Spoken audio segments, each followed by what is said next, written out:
I'm Carson Horn, and it's time for another edition of Talkin' Toomers, where I break down the latest happenings in Auburn athletics. Let's get rolling.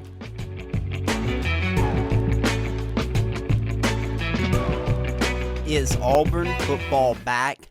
I don't mean it's the season here. We know that's not the case until August to September. But is Auburn football back to being a contender on the national stage, being relevant on the national stage? We'll see. We'll find out for sure come fall, but we'll discuss maybe some positive signs for Auburn football after the Tigers have wrapped up spring practice. We're going to dive into A-Day on today's show. We're going to give some thoughts on the spring overall, some areas of concern on the roster, some areas that maybe you're feeling pretty good about if you're an Auburn fan. And we're going to address some bigger topics in pertaining to college football and college athletics and how it might affect Auburn. Yes, I am going to tie in the Nico saga, whatever you want to call it, to Auburn. I'll address whether or not something like that could occur to Auburn football, to Auburn basketball, you name it. I'll discuss that. I will look at Auburn's wide receiver room in particular and where it rates in the country. Is it a top 5 room in college football? I will do my best to answer that question. And I'm not going to forget about Auburn basketball. Yes, the season might be over. Yes, we had a postmortem last week from the hotel in San Antonio. I recorded a podcast there. I'm glad to be back in studio this week. The audio quality should be better. Should be better all around. So really glad to be back here in the Auburn Student Center studio here with Weagle. But I will talk about Auburn basketball and the rebuild and what we're looking at there and the pieces that Auburn needs to bring in to build a contender again next season. But for the first time since I believe in either November or December, we are leading the show with Auburn football. Would I prefer to talk about Auburn basketball rebuild first? Maybe. But look, the show is for you. It's not for me. It's for you, the listeners. So therefore, we're going to talk about Auburn football first. And that doesn't mean I'm not excited to discuss Auburn football. I certainly am. But I am Carson Horn. This is Talkin' Toomers. Thank you all so much for listening. I really appreciate the support. I know many of you, I've heard comments from many of you, really appreciated all the coverage that I was able to do and blessed to do in San Antonio last week and last weekend-ish, or 2 weekends now ago at the Final Four. I'll talk more about that a little bit later on in the show, but I really appreciate that. And if you are listening, I would humbly ask if you could please subscribe to the show, and I would ask you just keep listening, and I will keep on delivering the best I can each and every week. But enough said. Let's get into today's show. Let's start out talking about Auburn football and our takeaways from spring. A-Day yesterday, it was different. I'll address that a little bit later on the show about the changing style of the spring games and the takeaways. So I'm not going to go just on takeaways from yesterday. I'm going to talk about, in general, thoughts from the spring overall for Auburn football, and some of the things that I saw, some of the takeaways I have will coincide with what occurred yesterday, but some will be different. It won't have anything to do with yesterday. But starting out, I want to mention the wide receiver room was a major takeaway from spring. I have a separate segment on the wide receiver room, so I'm not going to spend any time on that right now. But the wide receiver room absolutely was a positive this spring for Auburn. The defensive line, another big takeaway for me, and some of this did come from yesterday and watching the practice, or Saturday, and watching the practice for this Auburn football team, and then a little bit of live periods that we saw. The top of this Auburn defensive line room is really talented. I think it is going to be able to compete at a high level in the SEC. When you're looking at guys like Keldrick Falk, who didn't even go full live this spring due to an injury, recovering from an injury. You talk about Bobby Jameson, Travis at nose, Malik Blockton returning, who was a surprise last year for Auburn as a true freshman. You have him coming back, and then Keiron Crawford. That's likely your starting defensive line. Keiron Crawford playing that buck outside linebacker / defensive end type of position. Keldrick Falk, your true defensive end. And then Bobby Jameson, Travis, and Malik Blockton, your 2 interior defensive linemen. Those guys are good. This is a good starting 4. And I think you have a little bit of depth. Where the defensive line is lacking is not in talent. The defensive line is lacking in experience depth. So it gets really thin after that top layer. I really like the top layer, but what's beneath that?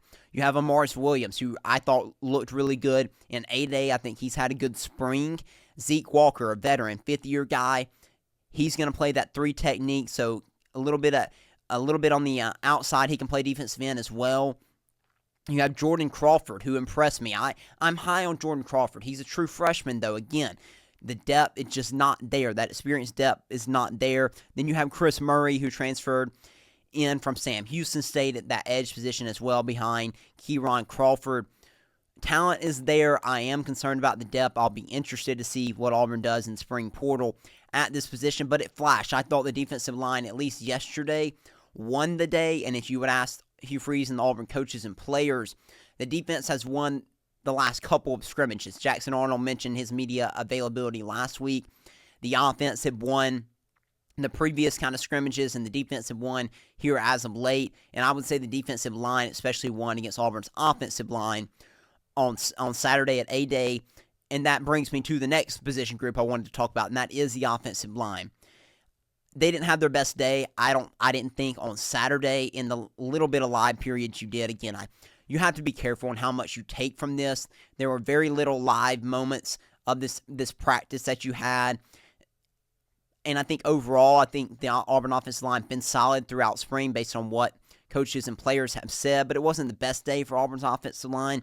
I do think it is important to note that Connor Lew and Xavier Chaplin, 2 projected starters for Auburn, did not participate in spring. They're both recovering from some injuries. Connor Lew, your returning starting center, been the starter the last 2 years. He will return and start at that center spot. Braden Joyner slid over from guard and plays center in spring, which I think is really important for this Auburn team. Xavier Chaplin, who Auburn got out of the portal from Virginia Tech, a guy who has NFL upside at offensive tackle. This was one of the biggest gets in the winter portal in my eyes for Auburn football. He was out. He'll be back in the fall, should be good to go. So I think that's important to note. But although Auburn's offensive line may have not had the best day on Saturday at A-Day, I still think this room is in the best position it's been in since Hugh Freeze has gotten here, and really the best position this Auburn offensive line has been in since 2017. That's not to say Auburn's O-line this year will be as good as that 2017 O-line. I do think it has a chance to be the best offensive line Auburn has had since that time. It's been a long time. It's been a lot of years. You're talking 8 years now. A poor to average at best offensive line play from Auburn. Can Auburn get to an above average level this year? Absolutely think it's possible. I think for the first time in a while, again, you have seven guys that are truly capable of being solid starters for you. That is good depth to have. More than likely, knock on wood, but guys aren't going to be able to stay healthy throughout a whole season. You hope that's the case, that they do, but more than likely they won't. So you have to have quality depth here. And when you added Xavier Chaplin, and when you added a guy like Mason Murphy, you brought those guys in to compete and to win jobs, along with returning Xavier Miller and returning Jeremiah Wright and Connor Lew and Braden Joyner, who gives you that flexibility of playing guard and playing center, and Dylan Wade. There's a lot of names that I just mentioned that I think can play at a high level for Auburn. That should give Auburn quality depth this season and give Auburn's offensive line a chance to be a better group in the SEC. Maybe I'm too high on this group. They still have to go out there and prove it, but I am high on this offensive line group heading into the fall, despite maybe what you saw from them on Saturday. How about Deuce Knight? He got all of the reps on Saturday. If you were at A-Day, you saw that. Because Jackson Arnold was held out, Hugh Freeze said nothing serious, just a little bit of a hamstring issue, I believe. He should be fine, but because of that, Deuce Knight was the only scholarship quarterback to participate in the scrimmage. He threw a lot. He did throw a couple interceptions on Saturday. Overall this spring, though, what was funny was a lot of the intel and a lot of things that people were saying coming out of Auburn's program leading up to A-Day and leading up to this past week was Deuce Knight had not thrown any interceptions throughout spring. And that's very impressive, especially for a freshman. That means he's likely either being too conservative or he's just really doing a great job at reading the defenses and understanding what he has on the offensive side and understanding the playbook. And I think both of those things can be true and probably are true. But he did throw a couple interceptions on Saturday. Probably not his best day. I think Hugh Freeze even said that after A-Day, that it wasn't his best. But man, the guy can really throw it. I was very impressed watching him. Yes, I had seen him some highlights. Yes, I had seen him play in some of those all-star games. but really seeing him live and in person for the first time, I was impressed by the way he could throw the football. He has a really good arm, and you can see the talent is there. You can see the athleticism is there.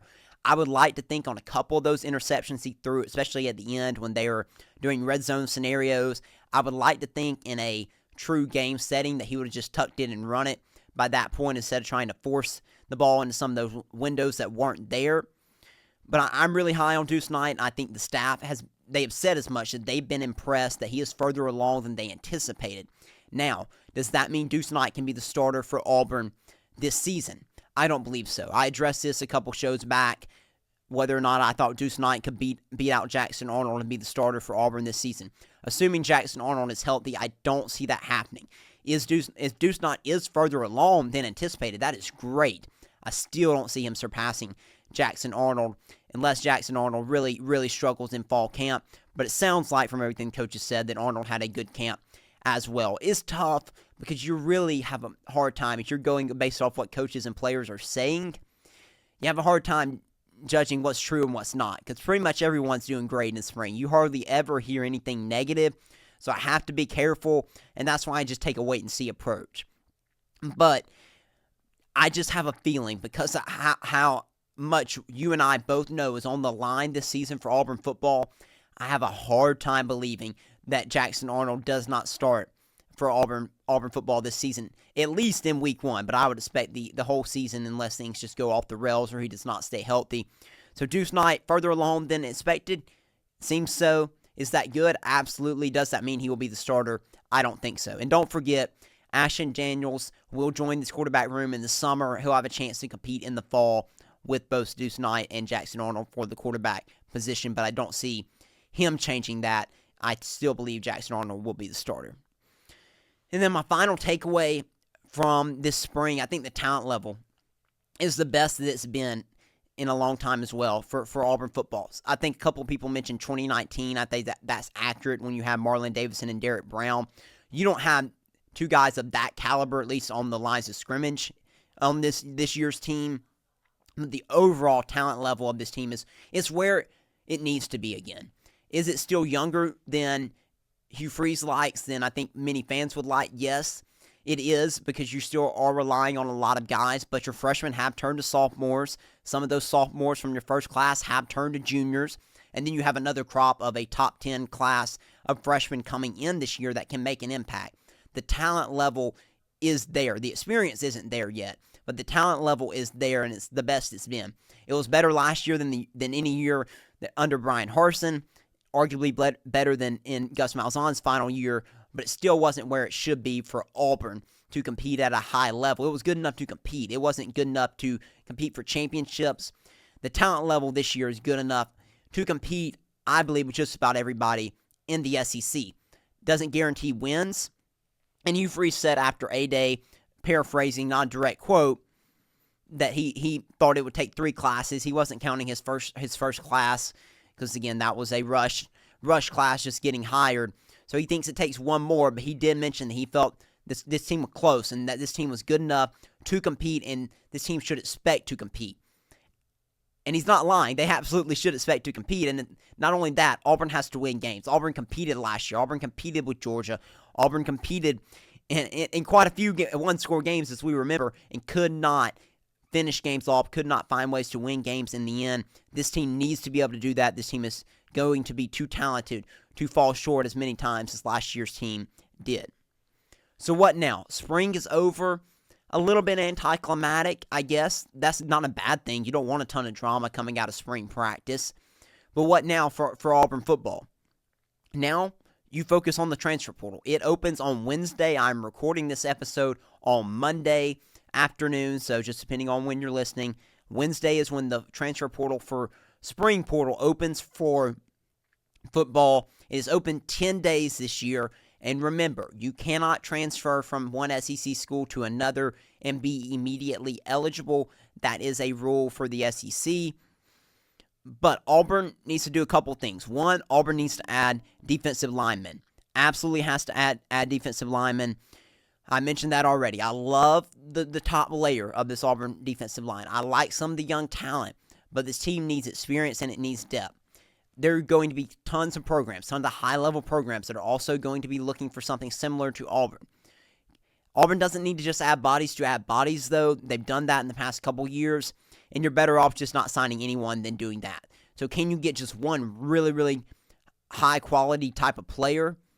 I would prefer that over two guys who may barely crack the rotation.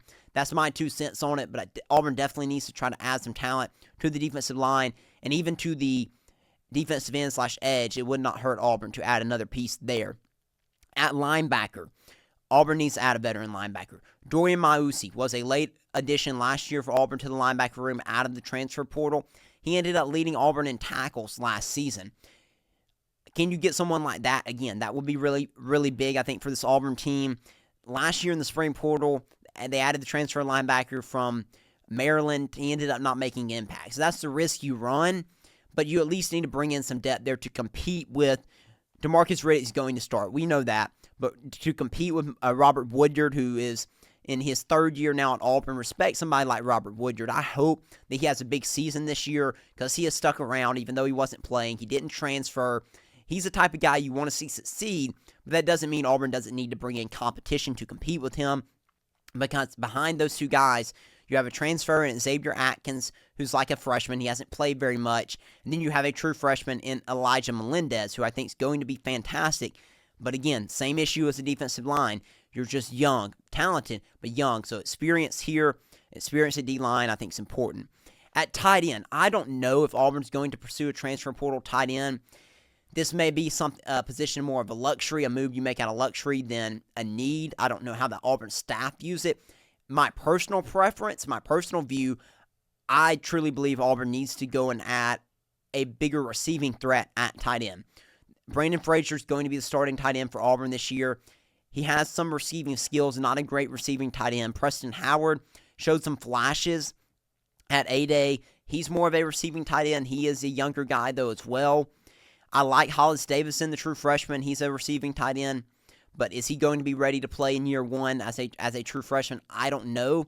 So, in an ideal world, Auburn would add a receiving threat at tight end. I just don't know if that will happen. You're not going to get another Rivaldo Fairweather. He was a high-level player. I do not expect Auburn to land someone like him. But if Auburn could land another talented receiving threat at tight end, I think that would be a nice add to have. But we will follow it all. I'm sure it is going to get crazy over these next 10 days once the portal opens.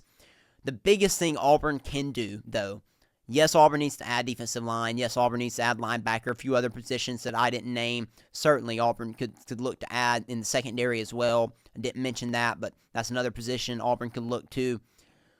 But the biggest thing Auburn can do, even if you don't add anyone, retain your roster. Retain your roster. A lot of money, I'm about to get into it. It's probably going to be tossed around in the spring portal because of a variety of factors out there in play right now. So Auburn needs to do everything they can to retain guys on their offensive side of the ball. Some of your talented young players that teams may be flirting with, saying, "Hey, you'll be higher up on our depth chart as you come our way," and so forth and so on. Even guys that are high on Auburn's depth chart that teams just come after that are desperate, that can offer more money. Auburn has to focus on roster retention in this spring portal. It helps. It does help that the SEC does not allow interconference transfers. But that doesn't mean a Big Ten program like an Ohio State, like an Oregon or a Penn State won't come looking down here in the SEC looking for talented players to poach for their needs. The Big 12, really where a lot of rosters that could be endangered there from SEC schools and Big Ten schools. But Auburn needs to make sure they retain their talent. That's going to be very, very important in this upcoming portal. That is the number one priority. And then you add what you can. Okay. Let's get to the hottest topic in college football and college athletics over the past weekend. Really started late last week.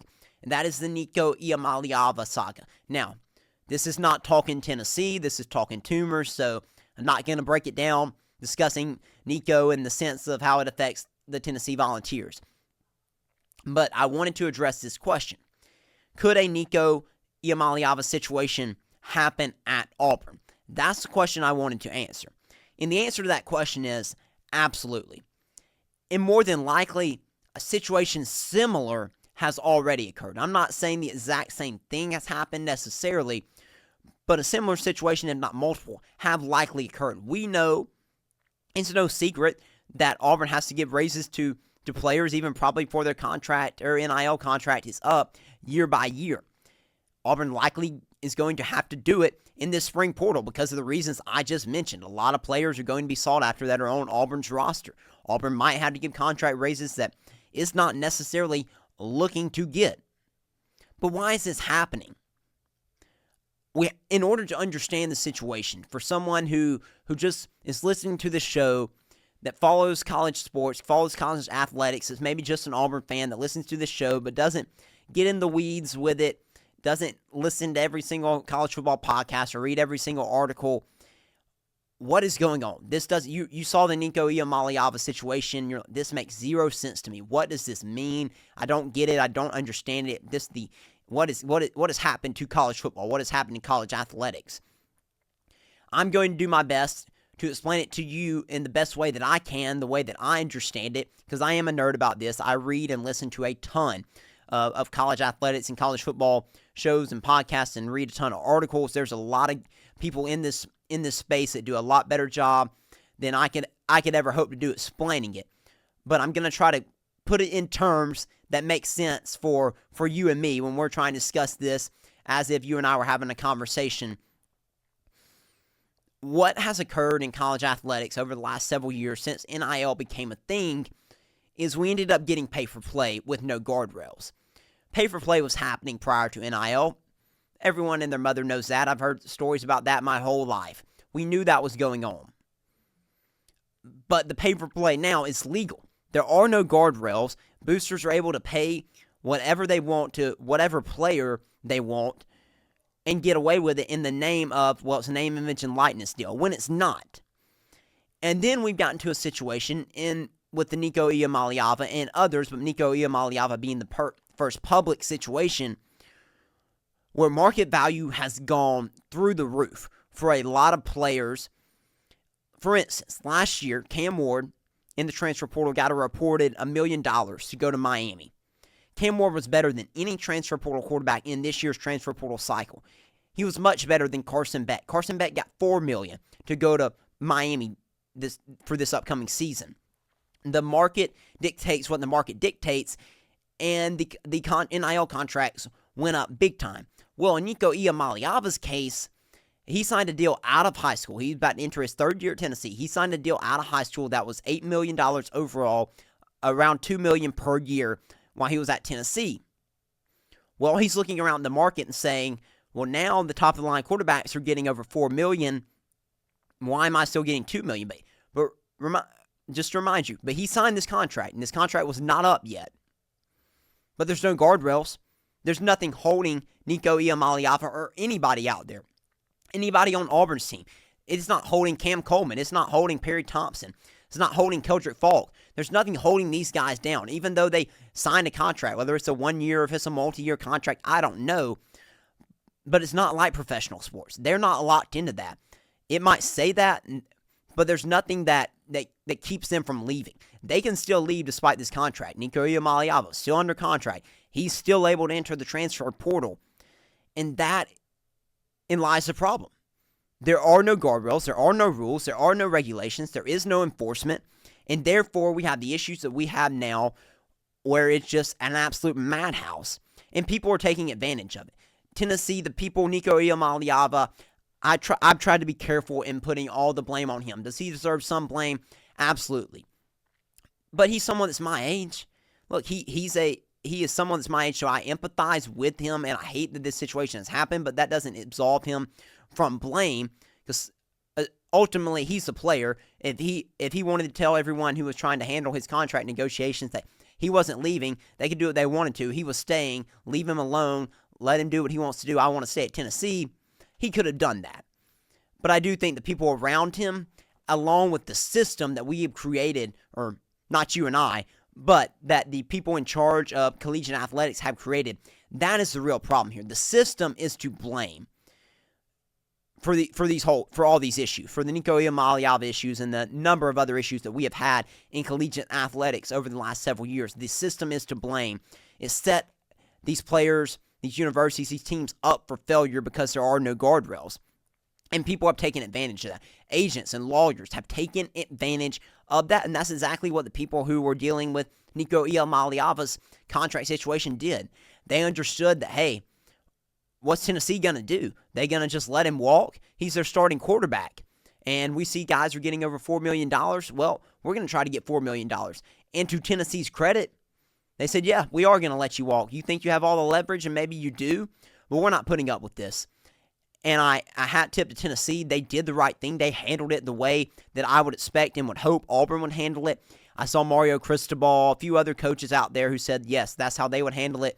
If a guy tries to hold out like that, they would say that's it for them. I think that's easy to say publicly.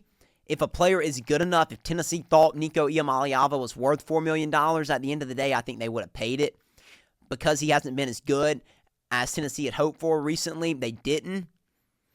So it's still not a good situation, but I do think Tennessee handled it the correct way, and I do think that is how Hugh Freeze and Auburn will most likely handle it. But I mean, what if Cam Coleman comes to you and he gives you and he does the same thing and says, hey, I've got to get this raise or I'm not showing up? Do you want to lose Cam Coleman? So you see the issue there. Despite, again, this is all hypothetical, despite Cam Coleman being signed to a contract, and it probably a year-long contract or a multi-year contract, he comes to you and said, yeah, I know I have this contract, but so-and-so, Ohio State offered me $4 million. I'm not going to show up practice unless you up my offer or you're up my contract. You're like, well, you're under contract. Doesn't matter. I can leave. And he can. And that is the issue. So is there a fix to this? Is there a way we can solve this? You and I can't. I have no power sitting here in this studio. You more than likely, unless you're a lawyer or a conference commissioner or a university president, you likely don't have any power either. But this can be fixed. This doesn't have to stay this way. My hope is that this was an inflection point for college athletics. There should have already been multiple inflection points, is what I'm trying to say. But if there haven't been already, I hope this is one, because this is the first prominent player to hold out. We see this in professional sports, but again, professional sports is different. There are rules and regulations. There are guardrails. There aren't any of that. So when people try to compare the NFL to college athletics, say it was like pro sports, yes, there are some similarities, but there's rules. There's regulations in professional sports. There aren't in college football.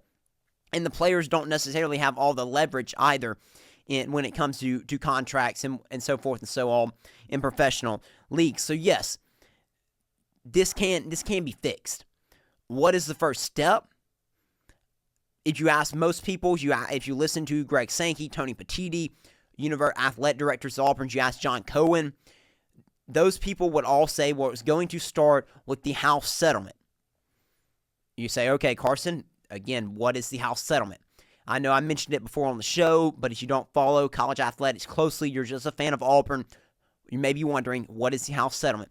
The house settlement is the lawsuit which includes a bunch of different plaintiffs versus defendant, which is the NCAA, suing for not being able to make any money when these former players that are suing were athletes in college because NIL was not yet a thing.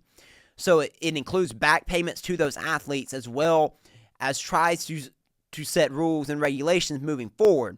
So to give you just the gist of it, the house settlement will begin what you've probably been hearing about, revenue sharing. That is what the house settlement will allow these universities to do. It will allow the universities to start playing their athletes. It'll give the universities a certain amount of money that they can use each year to pay their athletes from revenue sharing based off the revenue that the universities make. That's the gist of it. That's all that I need to know. Again, there's a lot more details to it, but that's to just give you a summary. That's the first step in trying to get control of this crazy system that we have going on. That the money that is going to players will hopefully start becoming under the purview of the university, where it's not boosters funneling the money to the players. That it will be up to the university to dictate where the money goes, who gets what money, how much money goes to each player, to each sport, to each team. That is the first step, that house settlement. Now, where is that house settlement at right now?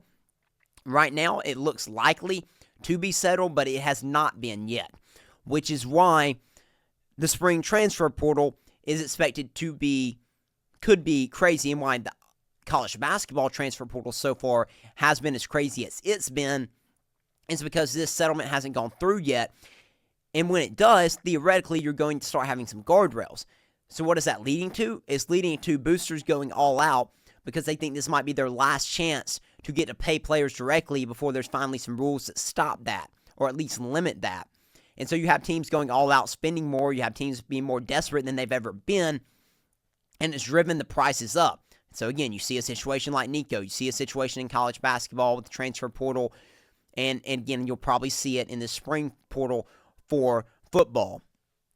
But number two is you have to have some sort of legislation / enforcement.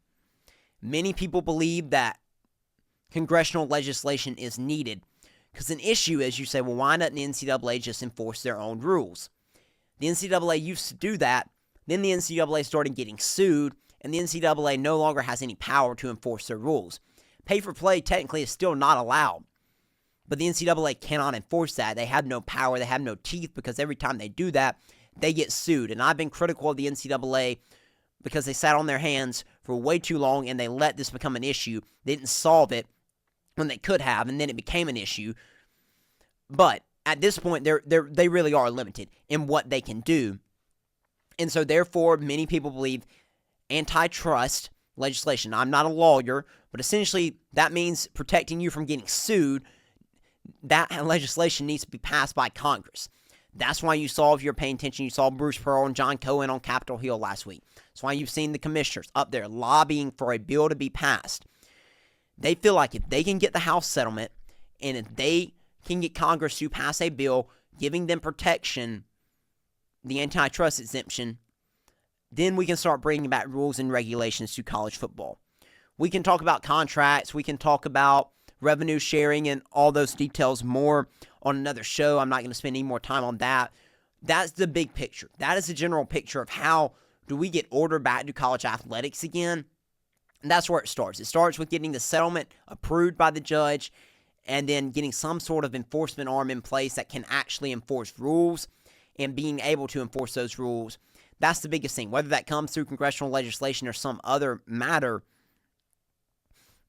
that is what it's going to take to get order so a Nico Iamaleava situation doesn't occur at Auburn or anywhere else in the country. College athletics it's not at a breaking point, but it is at an inflection point. College sports aren't going to go away in the immediate future. But I also don't think we can sit here and ignore the issues. As the saying goes, Rome didn't burn in a day. Just look at spring football attendance yesterday. Look at A-Day yesterday for Auburn. Look at A-Day at Alabama yesterday. Look at A-Day or spring games around the country. Did you see the crowd attendance? It was down. It wasn't like it's been in past years. And yes, for some circumstances, of course, weather plays a factor some places. Some fans aren't excited about their programs. There are other factors that play a role. But absolutely, the lack of true spring games, I know without a doubt, played a role in the lack of fans at a lot of these games across the country or practices across the country throughout the spring, not just this Saturday, but Saturdays that this has been going on for now. That wouldn't have been the case. Excuse me. That wouldn't have been the case a few years ago.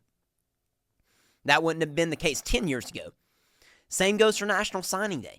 National Signing Day used to be a huge thing in February. People followed recruiting and still do follow recruiting very closely. But National Signing Day used to be like a national holiday. Look, I've told the story before. My brother and I just always happened to get sick on National Signing Day. And we'd be watching ESPNU all day and watching these commitments on ESPNU. It was a huge deal. And it got people excited for college football. Now we have the early signing period, and that's exciting. But it's not the same thing anymore. And yes, did that mean the end of college football? Is that in the grand scheme of things the end-all be-all? No. But those are things that used to be big deal. National Signing Day used to be a big deal for college football. Spring games used to be a big deal for college football. Are you telling me we're better off now that those things don't matter as much? That there's not as much excitement surrounding college football in February? There's not as much excitement surrounding college football in April as there once was? I just don't see how that's better for the sport. And the same goes with NIL and how there aren't any rules, there aren't any regulations right now. And you say, well, the sport's still thriving, still a ton of people watching the sport, and you and I are still going to watch it, yes. But that doesn't mean we need to ignore the issues. It doesn't mean we need to ignore the problems. That's what happened, and that's why we're in the situation we are in right now. For years, the NCAA ignored the issues that were bound to come with not paying players, with not giving them their fair share of revenue, which everyone, for the most part, 95, 99% were for, that athletes should get their true fair share of name, image, and likeness and revenue from the insane amount of money that universities and conferences and TV networks were making off of these players from their sport. Most people didn't have an issue with that, but the NCAA instead tried to just ignore that these issues were brewing, and then we got into the disaster that we're in. So don't ignore these problems, or college football could be, and college athletics could be in a dangerous spot. And you and I don't want that. You and I love college athletics. That's why, and we love our universities, and we want to continue to see true collegiate athletics. We love collegiate athletics because it is different, because it is unique than pro sports. We don't want to see that go away. It's going to have to evolve. We're not going to go back to the 1990s. It's not going to be that way anymore. But you can still evolve. You can still make changes, but still keep true collegiate athletics if somebody steps up and takes the reins and provides bold leadership and gets things done. These issues are not unsolvable. They absolutely are solvable, but somebody needs to step up and do it. Okay, that went longer than I anticipated. I apologize, but I hope I made sense with that, trying to explain that the best I could and how it pertains to Auburn and how the big picture of college athletics and how all that ties together. With that being said, now let's get back to a little bit more on Auburn. I want to discuss Auburn's wide receiver room. Is Auburn's wide receiver room a top 5 receiver room in the country? I believe it is, and I believe it is possibly the best wide receiver room in the SEC. When you look at the country overall, I think you have a few wide receiver rooms that I would say these teams are in consideration for a top 5 receiver room in college football. Oregon, Ohio State, Clemson, Alabama, Texas, and LSU, and then Auburn. Those will be the teams that I would say have wide receiver rooms that could be top 5. I would for sure say Ohio State. I would for sure say Clemson. I would lean Oregon, maybe Bama in there, but Auburn's definitely in that top 5. And then the SEC, I think Auburn's competing with Alabama and LSU and Texas for that top spot in the SEC. And you'd be hard-pressed to find many better duos in college football than Eric Singleton and Cam Coleman will be this season for Auburn. Remember, Eric Singleton transferred in from Georgia Tech. He's seen as one of the top receivers in the country, was the number 1 receiver in the transfer portal. He's fantastic. He was held out of A-Day on Saturday, so we didn't get to see him live there. But everything that has been said about him has been very positive this spring. He and Cam Coleman should be one of the best duos in college football. And then you have Malcolm Simmons, who will be the 3rd starter, I would assume, here for Auburn. And he's a guy that's underrated. He had a fantastic freshman year. Unexpected. I don't think anyone expected him to be as good as he was in year 1, but he was fantastic. You have him returning, and that starting 3 with Cam Coleman, Malcolm Simmons, Eric Singleton is very, very good. It is a top 5 receiving core in the country. I think the biggest question for this Auburn receiver room is who are your 4th and 5th options after those 3 guys. And you've got Perry Thompson that's looking to make that sophomore jump. They didn't have the freshman year that he probably hoped he would have. All the talent in the world still. Can he make that jump? You have Horatio Fields, transferred in from Wake Forest. Had a productive career at Wake Forest, looking to make some noise here at Auburn. He was impressive from what I saw at A-Day. Impressive body type, a really good athlete as well. I think could be a good deep threat for Auburn. Of course, you have Sam Turner, the true freshman. This is a guy, I always pay attention in the spring. Who is a guy that players and coaches just bring up off the cuff. Because when a guy is asked about a certain player, or a coach is asked about a certain player, they're likely going to say really positive things, and then people are going to write about that, and that's great. But look, that guy could be stinking it up in spring practice for all we know, and they're another teammates asked about him, and they're like, oh yeah, he's great. That doesn't mean much. But as you're bringing up somebody off the cuff that you haven't been asked about, okay, I know that guy is really impressing, and that's happening. And that's what's happening with Sam Turner. He didn't really shine a whole lot at A-Day, but he was talked about a ton this spring. So is he a guy that's really pushing to get reps? He said after A-Day he absolutely expects to play this season, and I think he will. So Auburn's receiver room is in a really, really good spot. Cannot wait to watch those guys play this season. Auburn's receiver room was good last year. It was just a little bit thin. I think it's going to have a little bit better depth this season, and I look forward to watching them this year. Okay. Finally, we can get to Auburn basketball. If you've been listening to the show, listen through my whole rant on the state of college athletics, just to hear me get to Auburn basketball, well, I'm here now. I can talk about Auburn basketball now. We know the rebuild is upon us. Auburn season ended, and Auburn lost 10 seniors. And now Auburn is trying to replace that. Right now, Auburn returns likely, has not been confirmed, Auburn is likely to return 2 guys. And that is Chad Baker-Mazara, and that is Tahad Pettiford. Tahad Pettiford did declare for the NBA draft. He said if he returns to college, it will be to Auburn.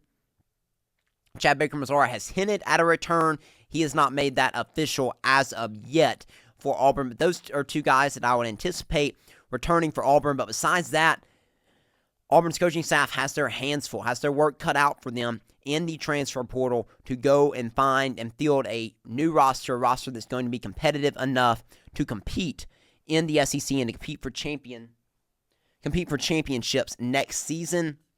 Auburn's going to have to be busy in the transfer portal. So what's the first step for this Auburn roster rebuild? Well, the first step in my eyes is you have to retain Chad Baker-Mazara and Tahad Pettiford, if at all possible. Look, if Tahad Pettiford, if he gets a first-round grade, and he is going to be selected in the first round, he needs to go. If he's got a guaranteed contract, and Bruce Pearl will say as much. You want what's best for the player, and if he has a chance to go ahead and fulfill his dreams of playing in the NBA, absolutely. I don't think that's going to happen this year, so I expect him to return. So if he's going to return, if it's possible for him to return, you need to get him back if you're Auburn and Bruce Pearl. I think your team is going to be built around him this next season. So that's how important he is. He is your most important piece. And then number 2, of course, Chad Baker-Mazara. I was not sold on Chad Baker-Mazara coming back this season for majority of the year. I said I wanted to see how he did in the NCAA tournament, how he handled himself in the NCAA tournament before I kind of put my foot down one way or the other on whether or not I thought Chad Baker-Mazara should return to Auburn next season. To his credit, after the Alabama game, and he got ejected there, some conversations were had, it seems, and he was better, and he had no issues whatsoever in the NCAA tournament. And so I now believe that, yes, he deserves a chance to come back because he is a phenomenal basketball player, and he will be very important to Auburn if he does return next season. So I do expect Auburn will make a push to get him back as well. And those are 2 really good pieces to build around if you're Auburn, to build around Tahad Pettiford and to build around Chad Baker-Mazara. And the second step for Auburn, reload the best you can. You cannot expect Auburn to replace Johni Broome with another player of Johni Broome's caliber. I laugh when there's been a couple names brought up on social media or message boards, whatever it may be, for a possible center transfer, and someone said, man, that's going to be a huge drop-off from Johni Broome. Yeah, it is. Johni Broome was a National Player of the Year candidate. He was one of the best bigs. He was the best big in college basketball. He's been one of the best bigs in college basketball over the last several years. Now at Auburn was extremely fortunate and probably a little bit lucky that Auburn was able to go from Walker Kessler to Johni Broome and get to retain Johni Broome for 3 seasons. That just doesn't happen very often. But what I am confident is Auburn will get a good center. Auburn will get a good big to come in and replace Johni Broome. But you can't expect the same production. You can't expect someone like Dylan Cardwell either. Dylan Cardwell is one of the best defenders in the SEC, one of the best bigs, one of the most athletic bigs. He could switch 1 through 5. He was undervalued, underappreciated a lot of the times because of how good he was defensively. I think some of the offense made people view him in a more negative way than they should have, because the dude was phenomenal on the defensive end. It's going to be hard to get someone like him. This guy is Dylan Cardwell is a really good player as well. So yes, if Auburn wasn't, if Auburn was really bad this year, we wouldn't be saying these things. Auburn was a great team, was one of the best teams in college basketball. Auburn made the Final Four. So yeah, we should be saying that it's going to be hard to replace these guys, and it's going to be hard to find guys that are on that level. It's the way it is. It's the what's the word for it? Consequence of success. There we go. Thank you. Consequence of success. But you'll take it. You made a Final Four last year. You won the SEC regular season. And now you have to go out there and you have to rebuild and try to build as competitive of a team as you can to continue to compete for championships. Auburn, I think, started off the reload really well. Keyshawn Hall out of UCF committed to Auburn during the NCAA tournament. He's a 6'7" wing, could play the 4 as well for Auburn. Really good handle, 6'7", 235, averaged 18.8 points per game last season, 7.1 rebounds per game, shot 35% from 3. Really impressive athlete. I think he'll likely play the 4 for Auburn, but I think he absolutely could play the 3 as well. He reminds me a little bit in certain ways of Jalen Williams as far as his athleticism goes. Is he the shooter that Jalen Williams was? No. Will he be the defender that Jalen Williams was? I don't know. We'll find that out. But just athletically, he reminds me of Jalen Williams. Jalen Williams was around that 6'7", 6'8" mark. I will say, just from watching him a little bit, it does look like he has better handles than Jay Will had. But if he can have the type of impact that Jalen Williams had, that would be huge for Auburn basketball this upcoming season. So this is the only portal addition Auburn has made as of 2:41 on Monday afternoon. I expect more to come probably by the time some of you are listening to this podcast. But Keyshawn Hall was a great first addition for Auburn. Look forward to watching him. So what else does Auburn need? Auburn has Auburn has a few freshmen coming in. So Auburn, just to give you a reminder of that, Auburn has Caden Magwood, true freshman guard, coming in. And if you don't know who that is, he has some similarities to Tahad Pettiford. He's not exactly like Tahad, but does have some similarities. My assumption is he will be the backup point guard, can play the 2 as well. Auburn has Sebastian Williams-Adams coming in. He's going to be a 4, more than likely, for Auburn. 4-star true freshman as well, just like Caden Magwood. Then Auburn has 3-star guard Simon Walker coming in, a guy that can really shoot it, but I expect he will probably be more of a developmental type of player. And then finally, Auburn has a commit from a JUCO guard, Abdul Bashir. He can play the 2 or the 3. He's 6'7", similar build to Chad Baker-Mazara. Can really shoot it as well. And those are the 4 guys Auburn already has, along with Keyshawn Hall. Then I'm going off the assumption that Chad Baker-Mazara and Todd Pettiford are coming back. That leaves you at 7 guys right there. So what does Auburn need to add now that if I'm including all those pieces, what else does Auburn need to add? Well, you still have to get centers. I think Auburn needs 2 bigs, 2 5s to come in to replace Dylan Cardwell and to replace Janai Broome. Keyshawn Murphy is one out there that maybe by the time you're listening to this podcast has committed to Auburn. As of the time I'm recording it, he has not. He has been one that's been mentioned to as a possible transfer to Auburn. Mississippi State was a Mississippi State center this past season. Solid player. We'll see about that. Auburn has a JUCO center visiting as well, as could be a possible backup 5 role if he were to commit. I think Auburn needs another wing/4. So, like I told you, I think that Keyshawn Hall is likely to play the 4 for Auburn, but Auburn's going to need another guy at that position. You have Sebastian Williams-Adams as a true freshman, but he might need some time to develop, so you need another guy there that can play the 3/the 4.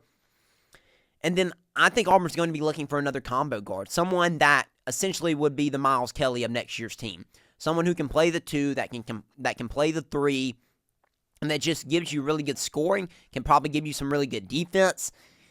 That, I think, will be really important for Auburn. So, a lot of pieces that still need to be added for this Auburn basketball team. I love following the basketball transfer portal. New names pop up every day that Auburn's setting up visits with and Auburn is pursuing. I enjoy following it and keeping up with it. I'll certainly keep you updated on here, and as guys do commit, I'll talk about them, break them down a little bit, and we'll spend more time in the coming weeks and months looking at Auburn's team once it gets filled out and once the roster is solidified. Remember, it was late May, I believe it was, last year when Auburn landed Miles Kelly. So just be patient. It could still be a while before Auburn finally solidifies its roster. You have guys that go through the NBA draft combine like Todd Pettiford's going to do before making decisions on whether or not they will stay in college. So just have to be patient. It doesn't come together as quickly as you and I would like. But I feel confident that Bruce Pearl is going to put together a competitive team. It's going to look different. It's going to look different than this past season. It had no choice to. You lost a ton of guys, lost a ton of players. It's going to be a ton of new faces. But it's going to make it fun. It's fun to see teams come together. And this will be a lot of new guys. And it'll be fun to watch them gel next season. We're still a long way away from that. My guess is, just a general thought, as Auburn's going through this rebuild and retooling, whatever you want to call it, I think you're going to see an Auburn basketball team that reverts a little bit back to more old school style Bruce Pearl, which is a faster pace, shooting maybe a few more threes, still playing good defense, still playing with high energy, but looking to turn teams over more than this past year's team did. Bruce Pearl and this Auburn coaching staff played to their strengths the last several years. The strength was in the front court. The strength was Janai Broome and Jalen Williams 2 years ago. The strength this past season was Janai Broome. So Auburn played at a little bit of a slower pace. Auburn didn't turn teams over as much as teams in Bruce Pearl's past have. But I think you're going to see Auburn, because I expect Auburn to build around Todd Pettiford, I think you're going to see a team that plays a little bit faster, that's going to shoot a few more threes, that's going to really get up and down the court. That's my educated guess based on seeing kind of the first additions that Auburn has made, kind of the targets Auburn is pursuing right now in the portal. That's kind of where it's leading me to believe this Auburn team is headed next season. But we'll see. I could be wrong about that, but looking forward to seeing it all take place. Alrighty.